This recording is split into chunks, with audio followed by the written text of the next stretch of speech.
jelly avocado. Gagawin natin. Ito yung tubig. Nagpakulo na ako. Salin natin tong jelly powder. Haluin mabuti. Lagyan natin ng condense. Dudurugin itong avocado. Ayan. Kapag malapit ng kumulo, pwede nang patayin ng apoy.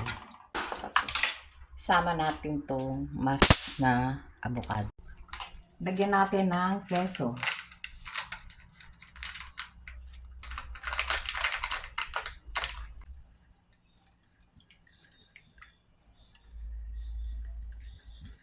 Haluin maya-maya hanggang bago tubigas para kalat yung keso tsaka avocado.